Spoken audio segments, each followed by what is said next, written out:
Brian Hartline, is he going to be at Ohio State after this season?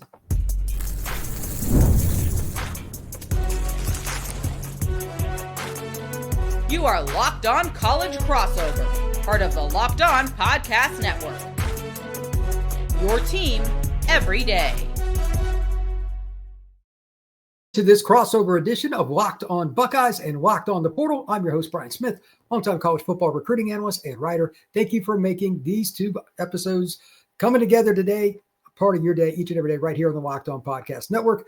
We're going to be getting to whether or not Ohio State is already in full gear to make another title run. They have been really, really consistent. What's left for them to do to prove before the playoff even begins? We're also going to talk about the transfer portal and recruiting for Ohio State.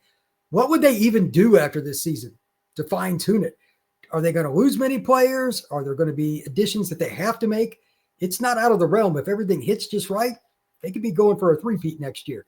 And finally, and most importantly, because this is the piece that we're going to start with, is Brian Hartline going to be at Ohio State beyond this season? There's a lot of chatter going on. To help me figure out everything, my guy Jay Stevens, Locked On Buckeyes. How you doing, Jay? Doing well, Brian. How are you? Doing good, man. This is a fun time of year. I love the weather. It's cooled off. We've got good football. There's a lot of discussion, obviously, even if you're not an LSU fan. That's kind of fascinating to follow, the whole Brian Kelly thing and how it stirs the pot. It impacts Ohio State, too, because you never know what assistant coaches, Brian Hartline or otherwise, are going to be moving around. Everything is, quote-unquote, fluid.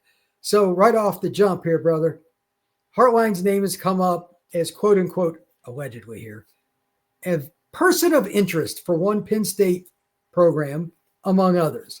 I personally don't think that'll happen because he's never even been a head coach. I think Penn State would want somebody with head coaching experience, but it wouldn't be the first time something like that's happened. I mean, Day, he took over. Marcus Freeman took over at South Bend. Like, these things do happen. It's hard for me to realize until you kind of look back, like, well, who else is Penn State going to get? Because guys just don't make lateral moves from head coaching spots to others. It's very rare. So what have you heard on Hartline, and do you think that he would be open to, whether it's Penn State or not, moving on to take a head coaching job? Haven't really heard much, but it's very similar to me to when he I think he interviewed for the Cincinnati job, and then that kind of just went up, and it was like, oh, he interviewed for a job. It's a head coaching job at a power conference school. And so I'm not surprised there really hasn't been much chatter about it, but I wouldn't be shocked if he was interviewed for either the head coaching job or the offensive coordinator position, even the receivers coach. If he went lateral, which I don't think he should really do to go backwards to just be a receivers coach, but if he interviewed for the head coaching spot or even the OC job, I wouldn't be shocked. I wouldn't be shocked at all. He's a phenomenal recruiter, Brian. You and I talk about that all the time, about him being able to be a great recruiter for over and over and over again. And I think Penn State can tap into that and utilize his expertise as a receiving recruiter to bring that to Penn State. They haven't been able to get the really good receivers at all throughout James Franklin's time there. I wouldn't be shocked if he interviewed for it. I'd be shocked if he got the job, but it's college football, man. Crazy things are happening right now. Jay brings up a very good point. Let me break this down for people. There are more open jobs already that are elite jobs than what the candidate pool that fits what the expectations are can match. And we ain't done. We're not even done. I said it last week. I said, watch out for LSU. If they lose to A&M this weekend, I didn't expect them to get smacked like that, by the way. They just looked awful in that second half. They were terrible. But there's going to be one or two jobs a week that come open. I'm not saying all of them are going to be anywhere near LSU. Don't get me wrong. But that thins out the herd. It really does. So let me ask you from this perspective. There are other guys on the staff that are really good. Plus Barry Johnson. I mean, at some point he's going to retire. I don't know why he really want to leave Ohio State, but it's a lot of work to be even an assistant just because of the recruiting and all that stuff. Is there anybody else that you think could be on the list? Because when you're the number one team in the country, it's typical. People are going to come after your coaches. Then that impacts your roster, whether players stay, recruits stay. It's a whole thing. Anybody else that you're hearing anything about? Matt Guerrero is a name that I think could get some chatter to be a defensive coordinator around the country. I kind of thought he would be the guy to replace Jim Knowles. Ryan Day went out there and got Matt Patricia, which is a home run hire. I'm not saying Patricia was a bad hire. Even back then, I was all in on it. But I think Matt Guerrero is a young guy. I think he's under 40 years old. He's in that Jim Knowles tree, someone that was kind of following in Jim Knowles' footsteps. I think what he's been able to do with the safety position, that is his primary role right now, and get those guys to play their best ball. Caleb Downs is being a phenomenal guy in the safety room, but also Jalen McClain. His ability to get those guys to play maybe better than they even expect themselves to play is a reason why you should look at Matt Guerrero. Another one, and Buckeye fans are going to hate this. James Laurinaitis is not going to be at Ohio State for 3 more years if he is not getting promoted to defensive coordinator. I firmly see myself looking at James Laurinaitis with what he's done just recruiting in just a short time at Ohio State, going from GA to full-time linebackers coach, and getting a guy like Peyton Pierce to not commit to Notre Dame, but to commit to Ohio State from Texas, might I add. I think his ability to recruit is going to keep going up, kind of be that Larry Johnson type, where you could get those the Brian Hartline type. You can get those elite guys. Basically, you want a guy, you pick him out of a hat. Oh, I want this cat. I want to go get him. He's gotten Arvell Reese and Sonny Styles to play lights out football this year. Even Peyton Pierce, who's in a third linebacker, sometimes a 4-3 set. He's a third linebacker there. He's not upset. He's not complaining about his playing time. He's good to get out there and do his job. And all 3 of these backers are doing their job. So I can easily see Matt Guerrero or James Laurinaitis being some D coordinator, getting some D coordinator attention at Penn State. Offensively, and people are going to hate this too, Carlos Loughlin might not be at Ohio State for 3 more years. He is a phenomenal running back coach. Yes, he is. It's rare to get a Tony Alford, who was at Ohio State for a very long time. I think he was there with Urban and then with Day. I think if Loughlin keeps getting the running backs to play better, and if you can develop young backs like Bo Jackson and then an Isaiah West, somebody else is going to go see that. I don't know if he'll be an OC, though. I could see him just being a running back coach, and let's say somebody outbids Ohio State, he might go to the highest bidder. I think he could be a guy that ends up taking one of the jobs in the G5 in the South or something too. He's got Louisiana ties, Mississippi ties, one of those schools, Louisiana Lafayette, whatever, something like that. If he wanted to be a head guy as possible. And for anybody that's ever met him, Laughlin's a really good dude. So I wish him the best. Heck of a football coach too. Lastly on this, do you really get concerned about it? Because, I mean, I think right now Ohio State's the best program in the country. I think that's kind of obvious. Would you think that it's going to be that difficult to replace? Is Ryan ready to move on? Or do you think he's finally, because he got the ring, he's settled and he's just going to be at Ohio State and the guys will just keep coming regardless of who leaves? I think Day's going to be there. He made a comment about his family and how – and don't quote me on this, but I believe the quote was something about him wanting to stay in Columbus until his kids are out of high school. And I get that part.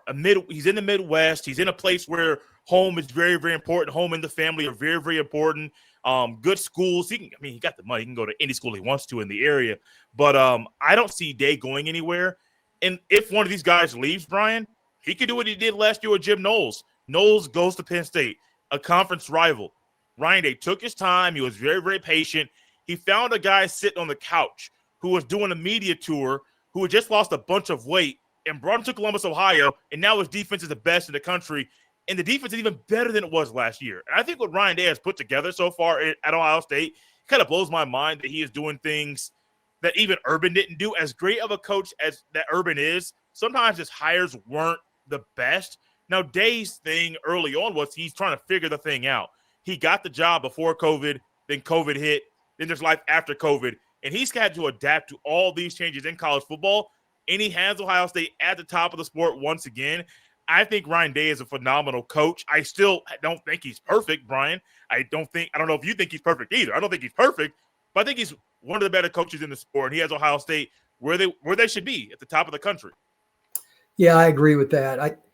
I think he just looks more settled. Am I wrong with that statement in terms of press conferences? And winning a title, I would hope so, because if that doesn't do it, I don't know what you can really, at that point, we got to have a discussion. Yeah. But he seems to be a lot calmer. So good for him. Good for his family. If they enjoy Columbus, it's a nice town. I like Columbus.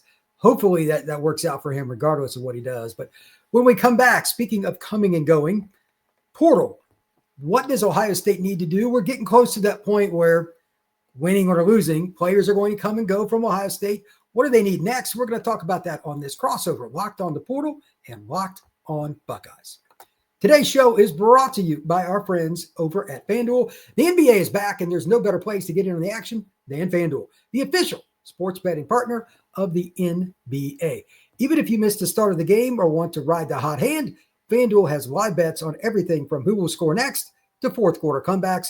Plus, you can even combine your live bets into a same-game parlay for a shot at a bigger payout. It keeps every game exciting, especially when your team's making a late push. Right now, FanDuel is giving new customers $300 in bonus bets when your first $5 bet wins. Head to FanDuel.com to sign up and play your game with FanDuel, the official sports betting partner of the NBA. All right, thank you once again for making Locked On Buckeyes and Locked On the Portal a part of your day, each and every day right here on the Locked On Podcast Network. I'm Brian Smith, joined by Jay Stevens, and it is time to discuss the portal situation with Ohio State. I always find this fascinating, Jay, especially as it relates to wide receiver, because the depth chart is stacked, but they don't rotate players. It's the weirdest thing I've ever seen. They'll lose like one guy a year, but I would think 3 guys a year would leave. They really don't. So for me, just kind of looking at it, going into next year, they'll probably lose 1 or 2. I assume Peoples might leave. He's kind of been jostled down the depth chart, etc. Running back, maybe they take a veteran, maybe not a guy they need to start. Obviously, Bo is playing very well. O-line, you could always take a guy. And D-line, they've got more seniors again. They might take somebody. Those are my 3 picks for spots they could at least pluck one guy. Like, unlike most programs, Ohio State doesn't need an overhaul anywhere. But those would be 3 spots. Anywhere else that you think they're definitely going to need somebody? I know they're going to lose Downs, but that's not replaceable. So if you take a safety, that's common. I don't really look at it like you've got to fix. You can't fix Caleb Downs. He's going to turn pro, and that's the way that is. What 3 spots would you say are most likely for Ohio State to hit in the portal? O-line, D-line, probably quarterback, but only for veteran presence. Oh, like to get somebody to back up. If you think about what's going to happen next year, Keen Hole's the backup quarterbacks that went to the portal. He's not going to start next year over Sane. Sane is not leaving Ohio State at all. He has to stay in college at least 1 more year. And next year, your backup quarterback is Tavian St. Clair, who's very, very talented, but he's green. He's a novice. And I don't think Ryan Day wants that to be your backup. Now, they did get a guy in the portal last year, Eli Brickhandler. I forget where he came from, Brian. That's the kind of guy that he is. Like, he was just a veteran voice, played a little bit, had a couple starts, not at Ohio State, and he's just a backup. But I think you want to get somebody that has just a little bit more experience, has some starts under their belt, that is ready to kind of be a 5th-year guy. You come in, you're not going to play, but you want to get a ring. Kind of like in the NBA or the NFL, guys go ring chasing. I think that's what you're going to get with the quarterback. But probably O-line, D-line, quarterback, running back. Those would be the spots for me. A veteran running back, because Lachlan has done a great job. Well, Judkins transferred before Lachlan got there, so I can't really credit him for that one. But he got Donaldson this past cycle, which is a great pickup. I think he loves the older, more physical backs, where Judkins was an older and physical type runner. Donaldson, older, physical style of running. I could see Lachlan going into the portal and getting in a 5th-year guy, about 225 pounds, that can do the short yardage stuff, so you can save the bodies of Bo Jackson and Isaiah West. You already got Turbo Rogers, too, and I don't know how it's going to fit in if you're going to use a 4 running back rotation.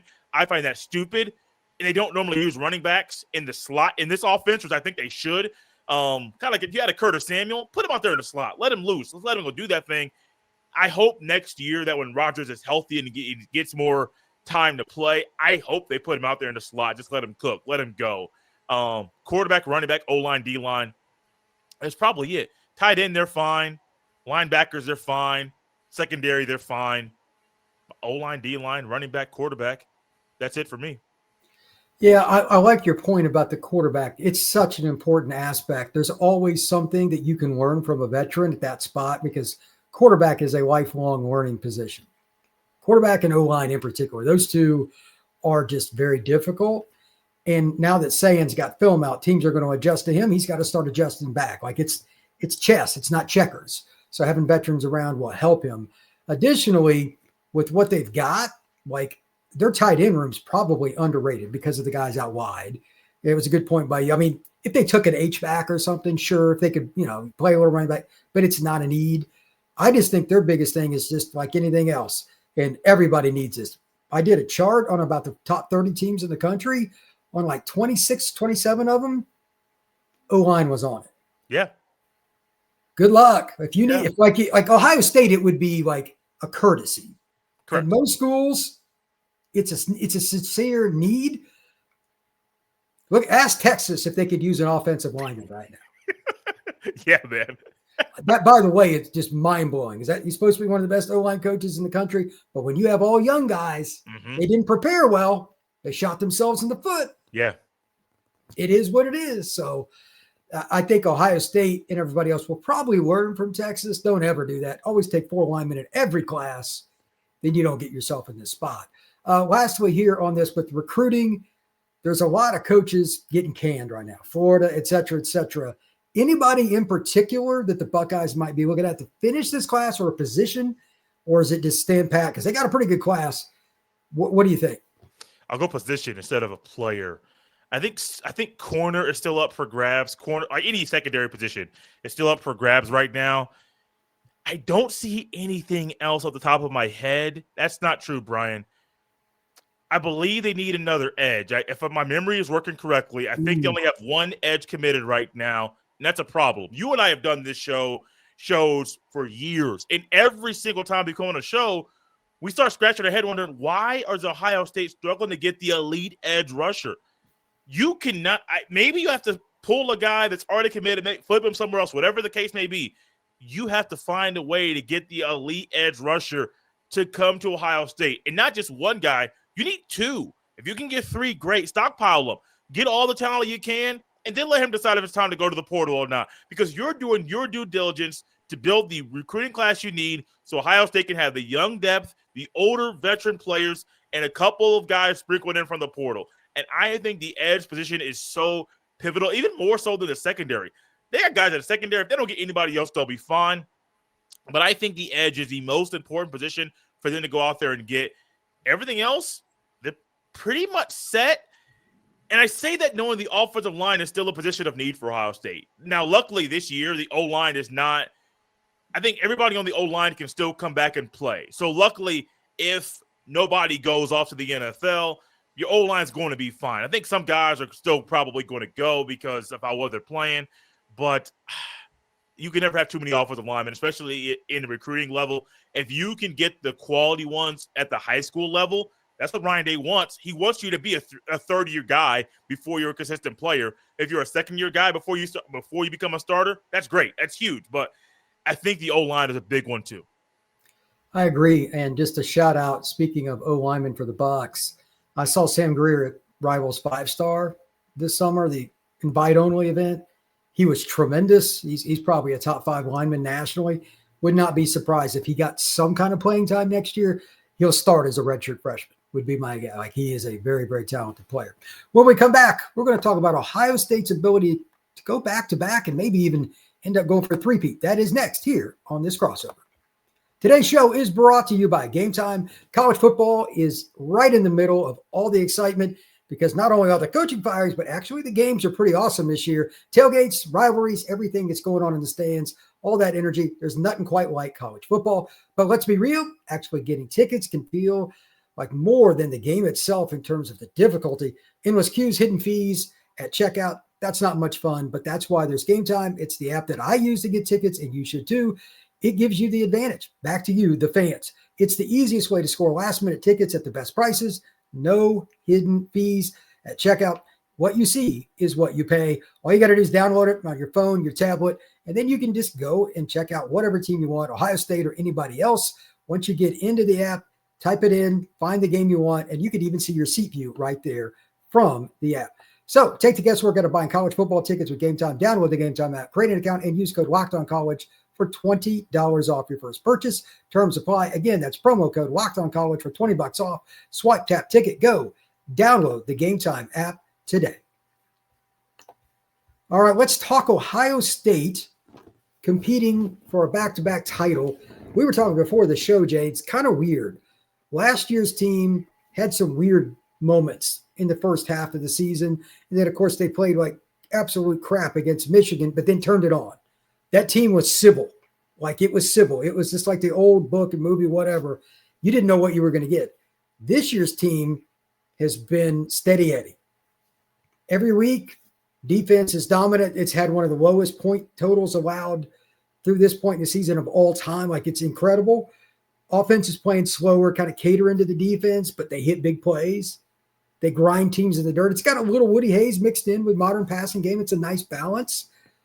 Is there any reason to think they need to work on anything, or is this just who they are and they're going to let it ride? No, I think they have to work on a few things, Brian. One of them being the running game. You and I mentioned the recruiting shows we've done in the past. Bo Jackson, Isaiah West are two guys that we are both very high on, and guys that when you watched them in high school, you said, oh, I can see why Ohio State wants them on campus. They're on campus now. And I don't think Isaiah West is going to be able to jump Donaldson in the depth chart, but with as good as Bo Jackson has been this year, with Donaldson being the backup, more of the short yardage, bruising type of back, they haven't been able to get anything consistently going on the ground, which is a problem. Part of that, I think, is exterior blocking on the outside with the receivers isn't up to par. I think some of the things is not having the right guys on the offensive line. Right guard is still a position of concern at times because that is a weakest link. But I think they have to work on the running game. I also need to see them. This is a personal thing of mine. I need to see them go faster because I know what they can do when they go slow. They can lull you to sleep and put up 45 points like it's nothing. Now, they're not doing it, but we know they can. I want to see them go faster because what we saw them do against Tennessee, against Oregon, Texas, and even Notre Dame was not what you saw in the regular season. You saw a faster, more up-tempo pace, shots down the field consistently. Will Howard showed off his arm in a way that I did think Will Howard could throw the ball last year. I need to see them go faster because if we know one thing about Ryan Day, he's going to do something right now with this team, and then all of a sudden after the off week, you would expect them to turn it on, but we don't know if they can turn it on. We don't know if they can just flip a switch like last year's team did and just play out of their minds fast and free. We're not sure. So the offense is great when you have Jeremiah Smith and Cardinal Tate doing what they do. Tight end room, I think they'll get more involved, but the running game needs to get going. It's not even like mediocre Big Ten standards, Brian. This isn't good at all. But also go faster. Me and my buddies have been doing shows, and we've been saying Ohio State's going too slow. It doesn't make any sense because you don't think they're going to play like this against Michigan, against whoever they play in the Big Ten title, probably Indiana, against whoever they play in the playoff. They're not going to play this slow. With a team that's as inexperienced as this team is, you don't know if they can play fast and still do the things that play fast and efficient. So play faster, get the run game going, and defensively, get after the quarterback a little bit more. Just get after the quarterback. A few more sacks here and there, a few more tackles for loss here and there. They'll be good. The defense is great. If they get after a little bit more and if they start being a little bit more creative, Matt Patricia might win Assistant Coach of the Year. I don't think Ryan Day is going to get Coach of the Year because of what Signetti and even Kirk Ferentz are doing this year. They're both doing coaching out of their minds, but play faster, get the run game going, get after the quarterback. I think those are the three things Ohio State should do as they're trying to win back-to-back titles. I think they're going to be challenged at some point with the run game. Somebody's just going to say, we're going to challenge. You're going to have to throw it, which they can do, but they're going to like try to stop the run game. I'm curious to see what happens. If it's a talented team like Indiana in the Big Ten title game, that's probably the two teams it will be. And then, of course, in the playoff. But if Ohio State has a quote-unquote two-way go, being able to throw to Carnell and, Brandon and, of course, Jeremiah, it's pretty rough. So I would imagine that's part of it. And the tight ends, again, they're pretty talented. They just don't get any love because of the offense they're on. Yeah, I would line up in the box and challenge them that way. If they beat you they're probably going to beat you over the top anyway. That's kind of how I look at it. So it'll be interesting. Defensively, is it depth or anything? Because they've been so dominant. It's hard to pick at anything. Is there anything there at all that you would be like, I'm not sure? Get after the quarterback, but not really. It's kind of weird because this defense, when you think about them playing against Texas, you saw them get creative, do certain things they hadn't done. Matt Patricia did a great job installing his philosophies in the offseason. But then it's been kind of the same old song and dance every other week. It's who are you playing? You got a quick quarterback at Devon Williams from Washington. Okay, we're going to just play contain. We're not going to try to rush and open up some rushing lanes. Just keep contained and be fine. I could be nitpicky, but they're containing and controlling whatever the other offense is doing. Anything. I think if Penn State had Drew Aller, who Ohio State's playing this weekend, it'd be the same old thing, and you'd probably see Drew Aller throw 3 interceptions. I think Drew Aller plays himself into making mistakes in his head before they happen on the field. He kind of gets ahead of himself. But this weekend, you're playing a backup quarterback with 2 really good running backs, but only one running back is playing pretty good this year in Katron Allen. So with that being the formula, I don't think Grunkenmeyer is going to do anything, but Katron Allen is a guy you kind of have to focus on. Talking about trying to put all the resources to stop the run. That's what Ohio State's defense might do this weekend and allow the receivers to just do what Penn State's receivers do, which is not catch the ball. I'm talking trash about Penn State. I respect that program a lot, but man, their receivers, especially for James Franklin being a former receivers coach, bro, that was horrible. That was bad. They even brought in a couple guys this year, and they haven't synced up. No. I mean, Pena was legit. Like Syracuse, I forget the guy's name that's the OC. I don't think he's going to have a hard time when he wants to take off and get a job. Like that guy can coach it up. Yeah. I mean, you can see the drop off. It is what it is. So, yeah, I think Penn State's going to get beat like 31-10, and Ohio State's just going to play keep away in the second half. If they wanted to score more, they probably could. They're not going to take any chances. Penn State may not even get to 10. A young quarterback against that defense on the road, that's probably not going to go very well for the Buckeyes, but it is what it is. All right, Jay, tell everybody where they can find your work, my friend. You guys, you can follow me on X at JSteven07, but also Locked on Buckeyes on YouTube, on Apple or Spotify, wherever you get your fine podcasts. Coming at you every Monday through Friday. Occasional sprinkle in some extra podcasts as well, but also go live after Ohio State football game on YouTube. Absolutely, man. It's going to be pretty interesting to see how the Bucks do down the stretch. You can find the Portal Podcast wherever you get your pods, just like Jay. The Portal is on Spotify, Apple, YouTube, anywhere else you go. We will see you again soon.